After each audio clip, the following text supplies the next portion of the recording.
the role. I've been reading Parker Palmer's book called A Hidden Wholeness, The Journey Toward an Undivided Life, Welcoming the Soul and Weaving Community in a Wounded World. So the soul is often known by a lot of different words, so I would encourage you not to get caught up in semantics. Ernest Holmes called the soul the law, but that's so confusing, and it's not commonly attributed to that meaning. So I'm talking about the true self, the original nature, the big self, the inner light, the spark of the divine. But whatever we want to call it, it's the wisdom that we're born with.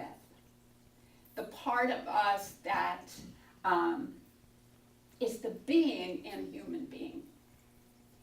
So we all arrive in this world with that perfect soul. Mark Napo calls it the phosphorus on the match. So when you strike it, it is either destructive or constructive, but it's up to you to do with it what you choose to do with it. It is the light of the world. So I want to share with you how in my life the role and the soul kind of got confused. Many of you don't know that I used to own a nightclub. I did. And it was very popular. There would be lines around the building 2 or 3 times for people to get in. And I thought it was great fun. Was having a lovely time. And then I happened to have this friend who was an engineer for Boeing out of Washington. And I was talking with him on the telephone one day, and I said, you know, I don't actually know what you do. And he said, well, I design things that can really spoil your day.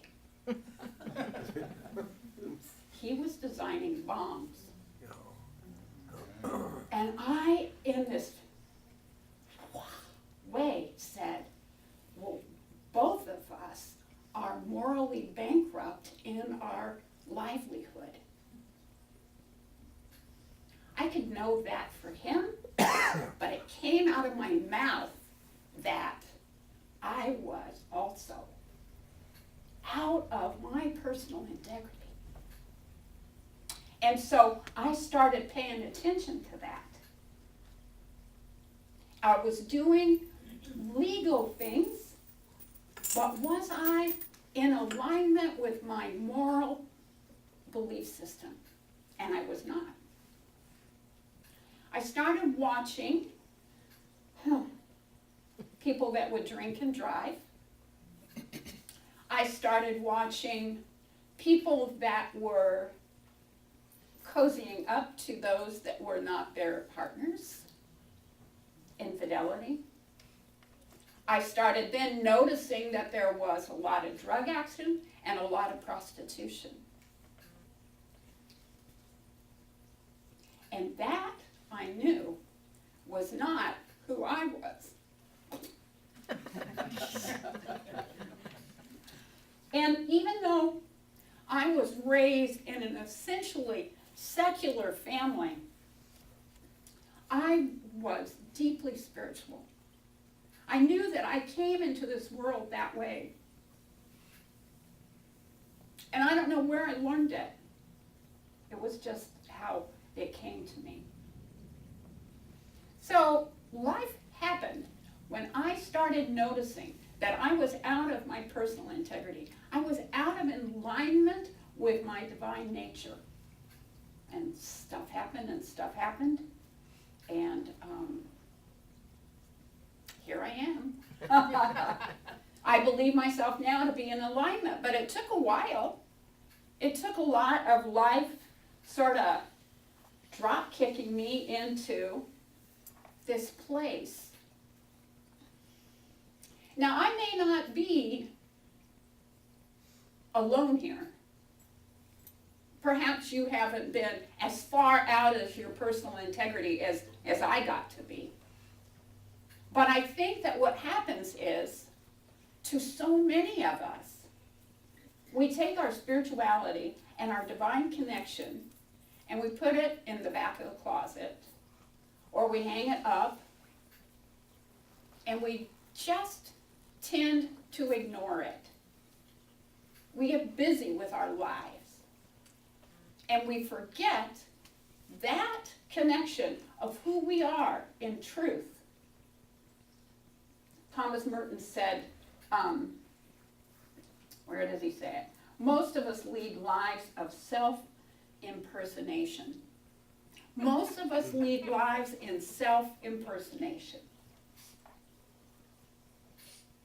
We start living our lives directed what other people believe that we should be doing with our lives. We earn a living in whatever way. We raise our children.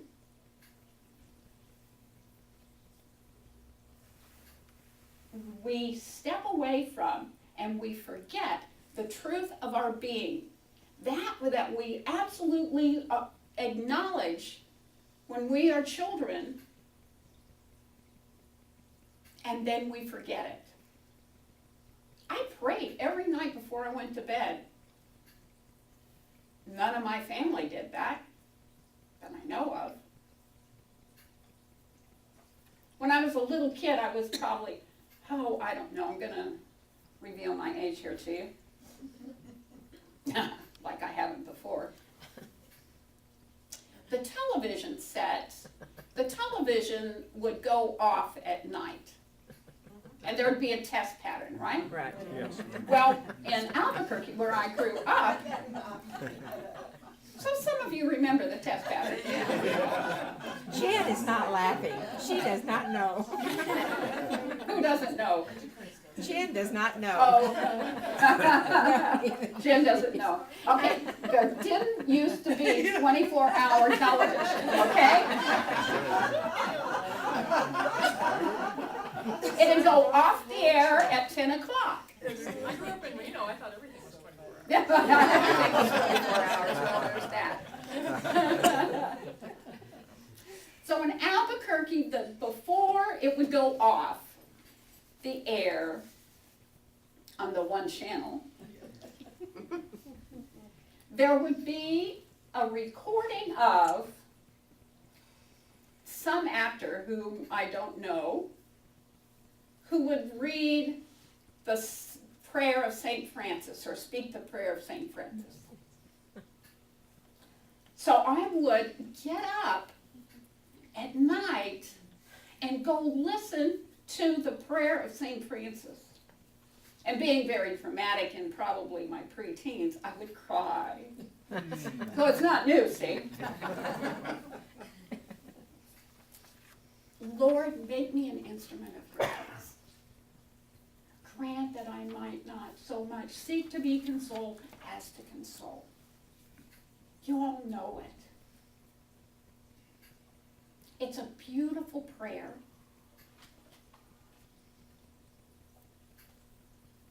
And one that I stepped away from. To have fun and be in the bar business. To sell alcohol. To watch politicians make deals around the cocktail table. To meet with the banker that was embezzling money from the bank. That's not who I was. I had forgotten the truth of who I am. I had separated and divided, as Palmer Parker says, living a divided life, living a role, and living away from my soul. Now my soul is always present. I could have forgotten it, which I did, but it never forgot me. There was always that cord. Some golden cord. Some call it the thread that ties us and connects us to our spiritual essence, the truth of who we are. So,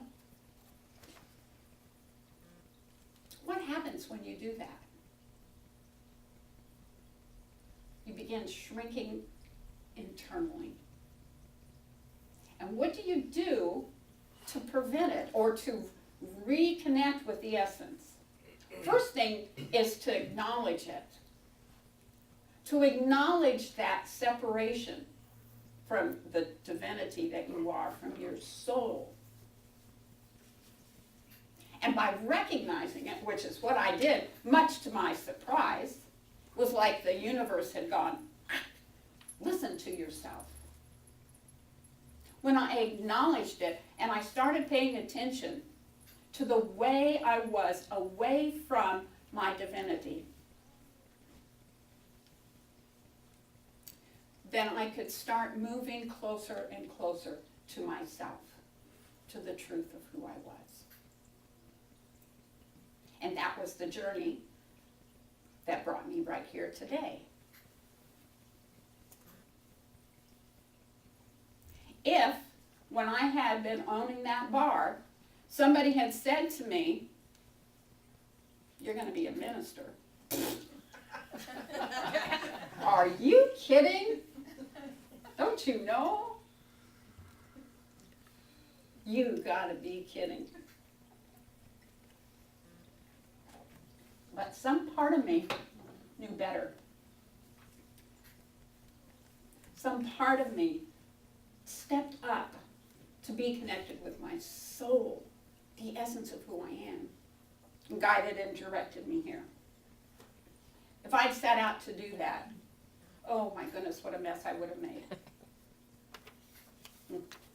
So the first thing is just to notice the places that you are out of alignment with your divinity, when you are out of integrity with who you are. Just notice it. And the second thing is to begin to live the causality of the namaste. The God in me. The God in me. My soul, my essence.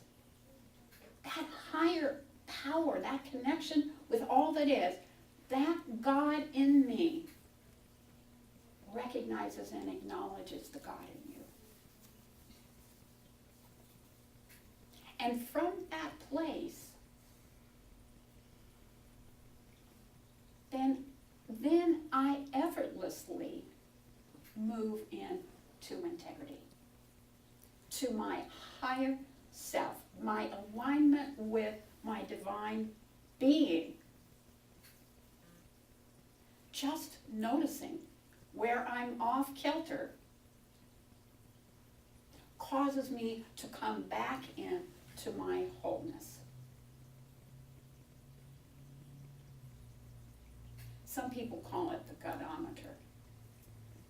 Anytime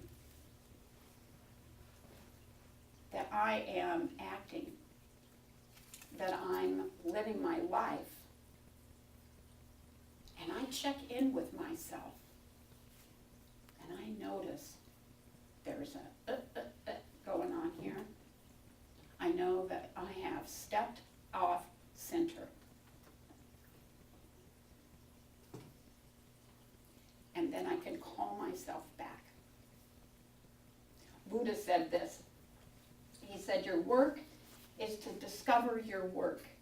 Your work is to discover your work, and then, with all your heart, to give yourself to it. Your work is to discover your work, and then, with all of your heart, to give yourself to it. So we come to the place to connect the role of who we are with our soul and live in alignment with that. Now, Palmer Parker, whom I'm very fond of, almost as fond of him as I am of Martin Ipoh, and turns out, wouldn't you know, they're good friends.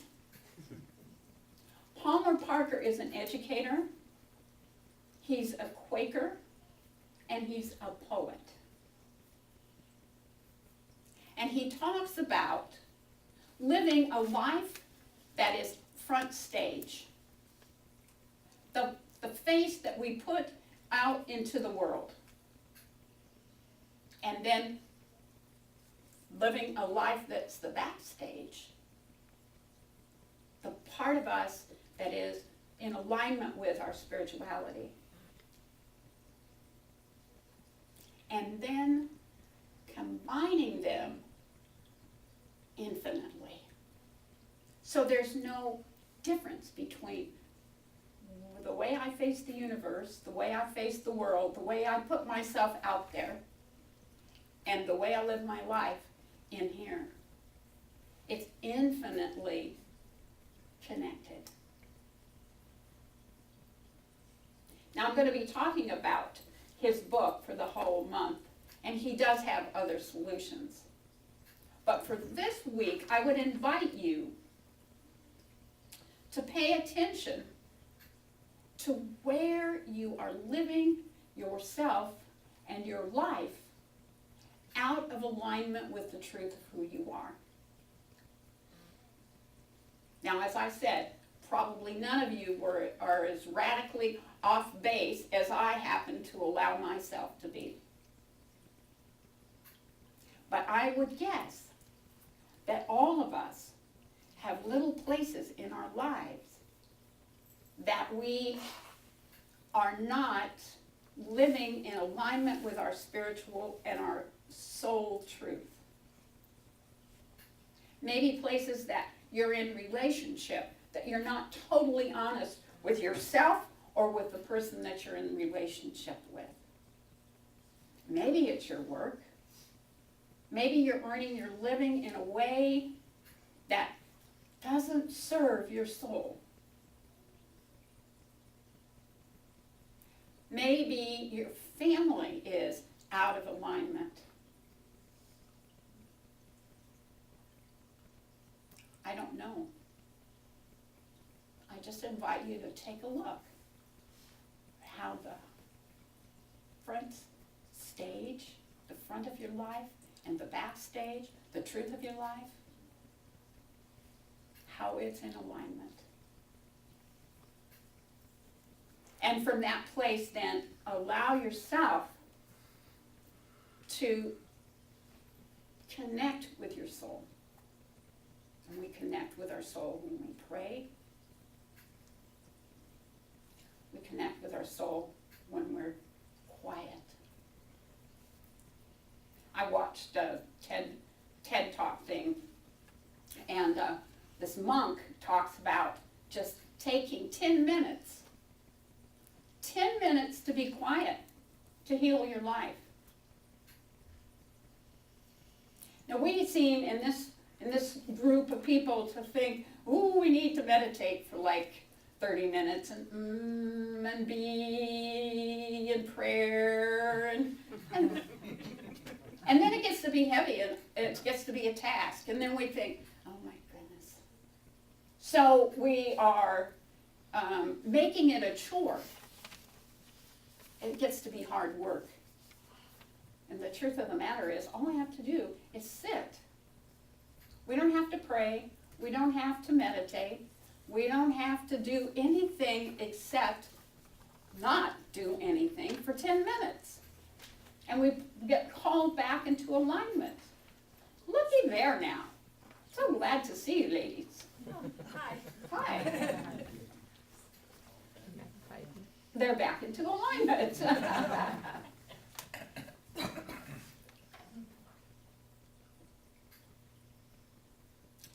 So, those simple little things that call us back into alignment, back into who we are. Noticing where we're off base. Checking in with our gut feeling, that essence, where it goes wrong. You know where it goes wrong. And just allowing yourself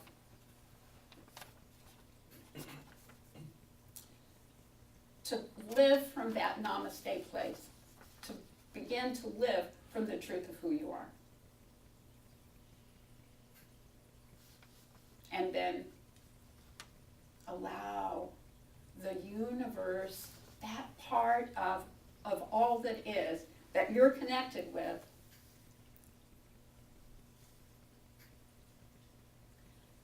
to help put things together in a way that allows you to live in your soul, so that your role and your soul are whole. Namaste. So I would invite the practitioners to join me and hold the consciousness with me.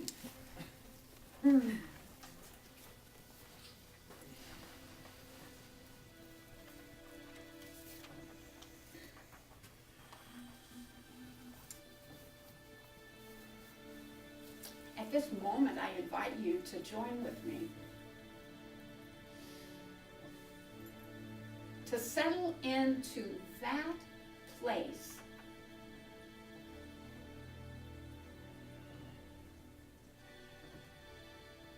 where your outer life and your inner life meets.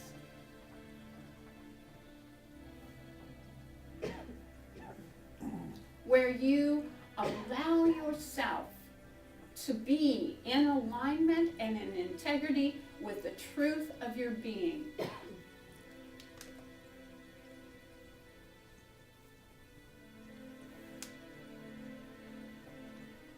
Take a moment and just feel what that feels like. Notice how comfortable you are in your body. Notice how comfortable you feel as you sit in the present.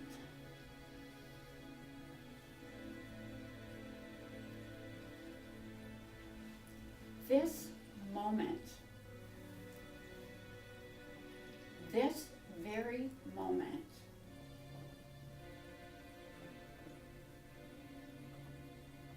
allow yourself to be in alignment with your truth.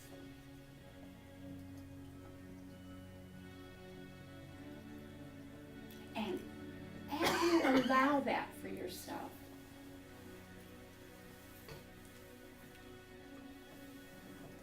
notice how good everything in your life is right this moment. When you stay in the present and stay connected with yourself and your soul, all is well. It cannot be otherwise.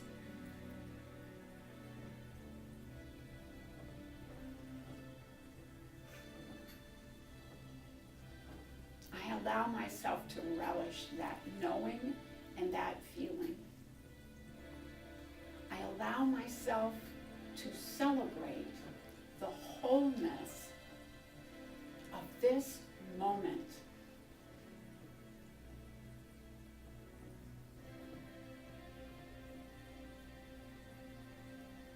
I allow myself to be in utter peace in the presence of this moment.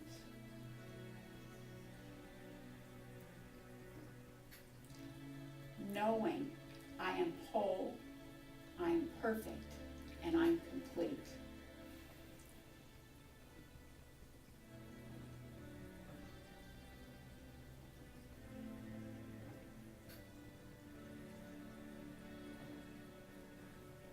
And from this place of wholeness, I allow my life to expand into the excellence and the good. I allow myself to celebrate and rejoice in the good.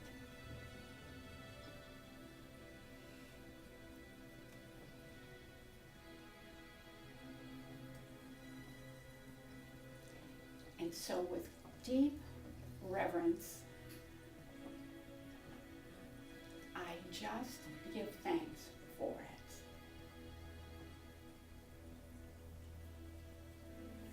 And I invite you to join with me in owning this for yourself.